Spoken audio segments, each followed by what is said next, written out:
네, 오늘 2023년 새해 첫 새벽에 오신 거 감사드리고요. 올해는 어제 신년 할애 때 말씀드렸던 것처럼 월요 새벽 메시지는 주일 말씀을 리뷰하는 것으로 하겠습니다. 가장 중요한 이유는 주일 메시지를 조금 더 기억하고 묵상하는 중에 우리 한 주의 삶의 시작쯤에 이런 시간을 갖는 게 유익하겠다 싶습니다.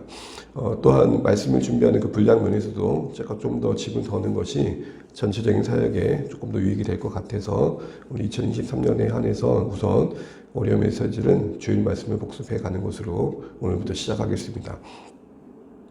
어제 우리가 동일한 사랑 아래 각기 다른 생애를 사는 성도의 자세라는 제목으로 오늘의 반문의 말씀을 가지고 주시는 교훈들을 나눴습니다. 가장 먼저 이야기했던 것은 사도행전의 역사를 보게 되면 항상 여러 위기가 있었지만 가장 중요한 타이밍을 놓치지 않고 악한 자가 어떤 당시의 정치 세력이라든지 어떤 위협인 상황을 가지고 교회에 위기를 끼쳤음을 보았습니다. 어제 헤롯 왕이 사도행전 12장에 야고보를 잡을 뿐만 아니라 더하여 참수한 뒤에 베드로까지 오게 가두었던 것은 당시 교회에게서는 가장 큰 위기였던 것이죠. 특별히 이렇게 예루살렘에 닥친 이 위기는 안디옥 교회가 이방인 선교를 앞두고 있는 시점이었다는 측면에서 참 악한 자가 타이밍을 놓치지 않는구나, 이 부분을 다시 한번 생각해 봤습니다. 우리도 개인적으로 영적으로나 사역적으로 이런 감각을 가져야겠다 말씀드렸습니다. 정말 우리도 중요한 타이밍이 있다는 것을 놓치면 안 된다는 것이죠. 모든 나날들이 참 소중하지만 이때 하지 않으면 안 되는 기도가 있고, 이때 하지 않으면 안 되는 순종이 있고, 이때 우리를 희생시키지 않으면 안 되는 그 무엇이 있다는 사실들을 우리가 기억해야 될 것 같습니다.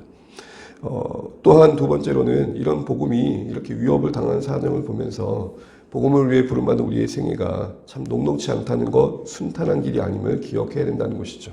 그러니 마냥 꽃길만은 아닌 사역의 여정과 주님을 섬기는 삶을 올 한 해 허락받은 우리에게 예측되어진 난관들을 미리 기도와 말씀으로 준비해 갈 필요가 있다는 것입니다. 문제가 해결되기 위해서 기도하는 것도 참 중요하지만 문제 앞에서 우리의 심령을 준비하고 공동체가 함께 기도로 준비되어진 것은 더 중요할 것 같습니다. 특별히 자녀 세대를 위해서 우리가 기도의 울타리가 되어주는 것, 올 한 해 더 중요하지 않을까 싶습니다. 그런 가운데 기대할 수 있는 것은 개입하신 하나님이었죠. 헤롯이 교만한 가운데 그 교만이 하늘 찌를 때에 하나님이 기가 막힌 개입하심으로 그를 심판하십니다. 주의 천사가 벌레로 그를 먹혀 죽게 합니다. 어떤 모습인지는 모르겠지만 참 참혹한 죽음을 경험했던 건 분명합니다. 그런 가운데 성경 말씀은 헤롯의 심판만 아니라 교회가 그 위기를 잘 지나고 날 때마다 나오는 말씀이 더 흥황하더라.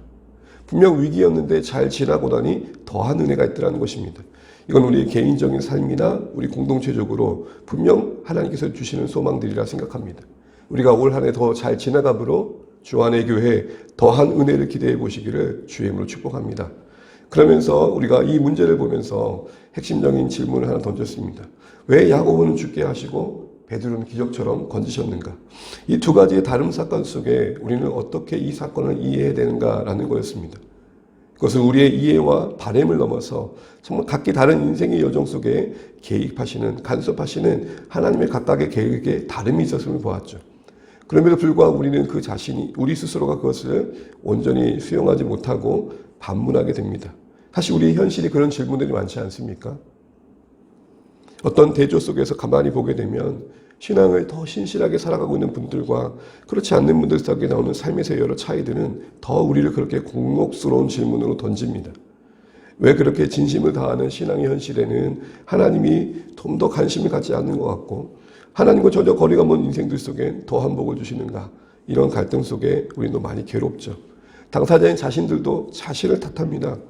그런 모습이 더 안타깝습니다. 그러나 우리는 이런 현실들을 이해할 때 놓치지 말아야 될 것은 각기 인생의 그 다름의 여러 모습들은 차변이 아니라 하나님의 인도하심과 소명이라는 것이죠. 이걸 좀 더 이해하기 위해서 우리는 요한복음 11장 말씀을 읽었습니다. 잘 기억하시는 본문이니까 본문을 읽지 않겠습니다. 요한복음 21장에 보게 되면 베드로에게 예수님께서는 이렇게 말씀해 주시죠. 22절 말씀이었습니다. 예수께서 이르시되 내가 올 때까지 그 곧 요한을 머물게 할지라도 내게 무슨 상가 있느냐 너는 따르라 하시더라. 우리가 잘 알고 있는 것처럼 요한복음 21장 말씀은 사실은 요한복음 전체에서는 부록과 같은 말씀입니다. 왜냐하면 20장 끝절에 보게 되면 요한복음이 기록된 목적이 명시됩니다. 마무리되어진다는 거죠. 그럼에도 불구하고 21장은 별책부록처럼 더 언급되어지는데요. 그것은 사도행전과의 연결고리 속에서 이해되어집니다. 베드로가 회복되어지는 장면이 없다면 아마 사도행전에서 베드로는 좀 뻘쭘했을 것 같습니다. 어쨌든 도망갔던 그들이 다시 한번 예수님과의 부활하신 만남 속에서 소명이 주어진 뒤에 이 이야기가 주어진 것입니다. 그 이야기는 뭡니까? 베드로의 궁금함에 대한 답이었죠. 하나님, 예수님, 제가 그렇게 원하지 않는 곳에서 그렇게 죽게 된다면 요한은요? 자기의 운명만큼이나 요한이 궁금했던 이유는 베드로의 세계관 속에는 언제나 하나님과 자신의 관계의 그 신뢰 속에서 자신의 삶을 헤아리기보다는 요한보단 나아야 되지 않을까라는 생각이 은연중에 있었던 거죠. 이거는 요한과 베드로만의 생각이 아니라 우리 안에 늘 자리 잡은 생각입니다. 이런 싸움 속에서 예수님께서 그에게 하셨던 말씀은 무엇입니까? 가장 명백하게 하셨던 첫 번째 말씀은 내게 무슨 상관 있느냐. 이 말은 영어로 굳이 말하자면 It's not your business라는 겁니다. 그건 너의 사업 아니야. 네가 신경 쓸 일이 아니라는 것입니다. 베드로야, 내가 너에게 순교를 계획한 것과 달리 요한을 좀 더 남겨둔다 한들 그거는 너와 네가 비교할 문제가 아니라는 것이죠. 더 나아가서 이것은 베드로의 이면 속에 내면 속에 자리 잡은 건든 거였습니다. 베드로야, 너는 그거를 네가 요한보다 더 못난 것을 여길지 모르겠지만 그런 관계의 문제가 아니라는 것입니다. 베드로야, 요한이 더 남게 되는 것, 더 오래 살고 더 사역하게 되니까 베드로, 네가 영향을 준 건 하나도 없다는 것입니다. 이 말이 무슨 말입니까? 네가 요한보다 부족하기에 먼저 순교하는 게 아니라는 것이죠. 반대로 요한이 너보다 더 낫기에 더 남게 되는 게 아니라는 것입니다. 너와 요한 사이의 문제가 아니다. 그런 의미에서 상관할 게 아니다라는 거였습니다. 각자를 향한 하나님의 계획과 부르심이 다를 뿐이다라는 것이죠. 이런 의미에서 우리는 각자를 향한 하나님의 계획이 다를 수 있다는 걸 인정하고 그러기에 서로 비교하고 판단하는 게 아니라 그게 우리의 몫이 아님을 인정하고 더 나아가 누구도 대신할 수 없는 그러기에 소중하고 귀한 나로서의 삶의 자리에 올 한 해 집중하자라고 말씀드렸습니다. 이걸 위해서 우리는 구체적으로 그 다음 이어지는 약속의 말씀을 신뢰해야 된다 말씀드렸습니다. 내게 무슨 상관 있냐라는 말씀 뒤에 나온 말씀이 뭡니까? 너는 나를 따르라라는 거였습니다. 너는 나를 따르라는 말씀은 그 첫 번째가 베드로야, 너는 나를 위해 존재하는 거 잊지 마라는 것입니다. 이것은 우리가 정말 평생 해결할 숙제와 같은 겁니다. 왜냐하면 교묘하게도 하나님을 위한 나로서 존재하는 것과 나를 위한 하나님의 사이에는 비슷한 듯 하나 엄격한 질적인 차이가 있는데 그것이 항상 이 질문 앞에서 갈라지기 때문입니다. 결정적으로 여기서 늘 우리는 넘어집니다. 내가 원하는 모습으로 내가 원하는 자리에서 내가 이루고자 하는 일들을 통해 하나님을 영광 돌리고 싶은 게 우리의 마음일진데 그게 우리의 모두의 인지상정일진데 하나님은 베드로에게 가장 아킬레스 건과 같았던 네가 원하지 않는 자리라는 이 말 앞에 그는 갈등하고 있었기 때문에 이거는 그만의 문제가 아닌 우리만의 문제임을 돌아봤던 것이죠. 그는 평생 열정을 다하여 주님 멱살을 해서 붙잡고 깨웠던 자였고 주님 그러시면 안 되지요 라고 메시아로서의 길도 막았던 자 아닙니까? 근데 이제는 그의 원하지 않는 자리에서 원하지 않는 모습으로 죽어야 한다니 얼마나 힘들었겠습니까? 그런 그에게 일침처럼 다시 한번 말씀하셨던 것은 베드로야, 내가 너를 위해 존재하는 게 아니라 네가 나를 따라야 돼. 여러분 이 말씀 어디서 많이 본 거지 않습니까? 예수님께서 십자가에 죽게 된다니까 베드로가 뭐라 했습니까? 그러시면 안 되죠 할 때 사탄아 너는 물러가라가 아니라 너는 내 뒤로 와라. 그 말씀을 다시 하고 계시는 겁니다. 우리는 이 말씀 앞에서 출장 인생을 기억해야 된다고 그랬습니다. 그것이 우리를 부르신 영광이라고 말씀드렸고 그렇게 신자의 삶의 가치는 성공의 부르심이 아닌 성실의 부르심임을 말씀드렸습니다. 이것은 곧 우리가 여기서 지금 이 모습에서 어떻게 살아내야 되냐는 것이죠. 우리가 한계가 있고 여전히 해결할 문제가 있지만 2023년 그게 해결되길 바라지만 혹 그렇지 않은 상황 속에서도 여전히 하나님의 사람으로 살아내야 한다는 것입니다. 요셉이 총리일 때나 갇혀있을 때나 억울하게 노예로 붙잡아갈 때나 하나님의 사람으로서의 삶이 동일했듯이 말이죠. 두 번째로 너는 나를 위해 존재한다는 말씀과 함께 중요한 약속을 하신 것이 너는 나를 따르라는 말씀이었습니다. 그것은 베드로야 네가 너를 책임지는 게 아니라 내가 너를 책임진다라는 것입니다. 내가 너를 책임진다. 주도권을 갖고 계신 주님께서 그의 인생을 불러 그가 원하지 않는 곳에 이끌어 가실 때는 다만 괴로운 게 아니라 감당할 힘을 주시고 그 안에 그가 생각하지 못했던 더한 기쁨을 주시겠다라는 것이고, 필요한 상황에 맞게 하나님께서 도우심으로 함께 하시겠다라는 약속이었습니다.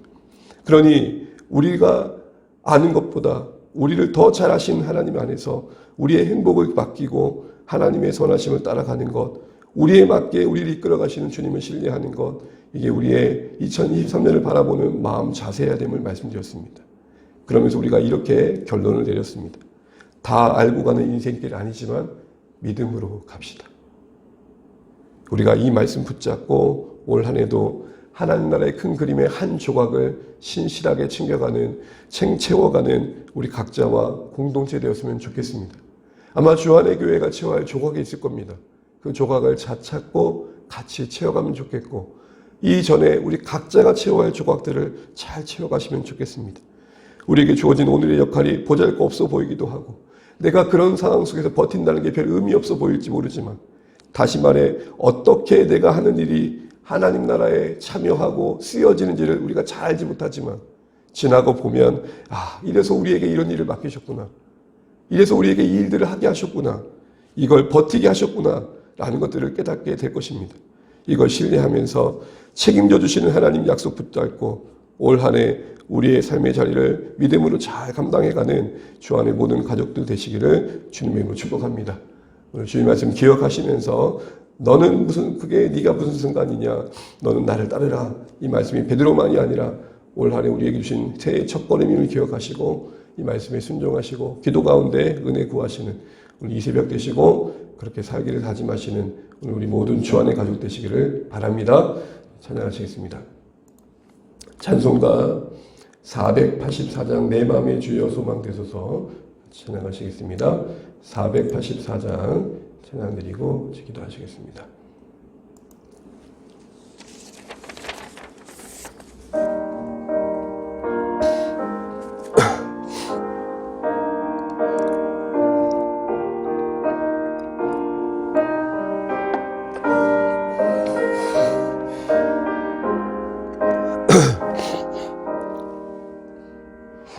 내 맘의 주여 소망 되소서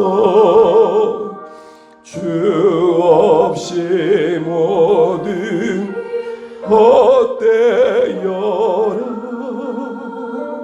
밤에나 낮에나 주님 생각 잘 때나 깰 때 함께 하소서 지혜의 주여 말씀으로서 언제나 내 안에 계시소서 주는 내 아버지 나는 아들 주 안에 내가 늘 함께하네.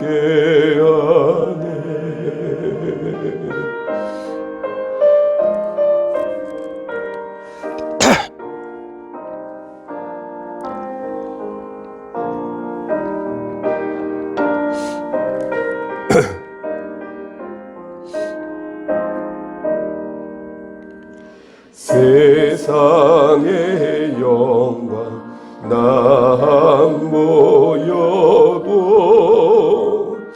언제나 주님은 나의 기여 주님만 내 맘에 계시오니 영원한 주님 참기하셔. 아멘. 영원한 주님 내 승리의 주 하늘의 기쁨을 주옵소서 고난이 닥쳐와도 만유의 주여 소망 내소서.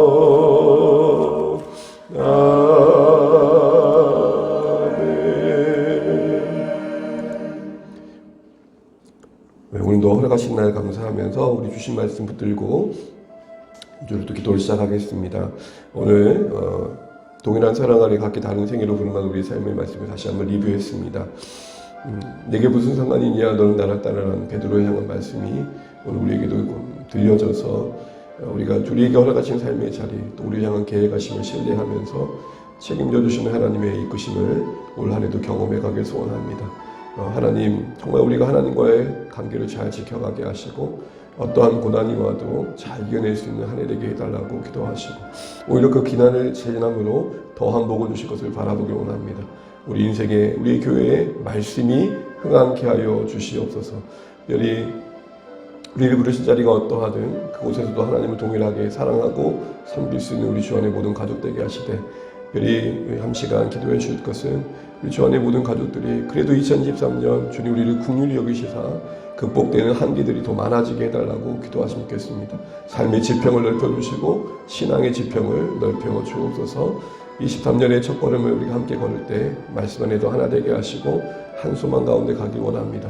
계속해서 함께 하나님 나라를 세워가는 따뜻한 사귐과 선교적 공동체의 구체적인 모습들이 우리 가운데 열매 맺어갈 수 있도록 기도해 주시고 우리 자녀 세대를 위해 사랑하는 가족들, VIP들을 위해 기도하시면 좋겠고요.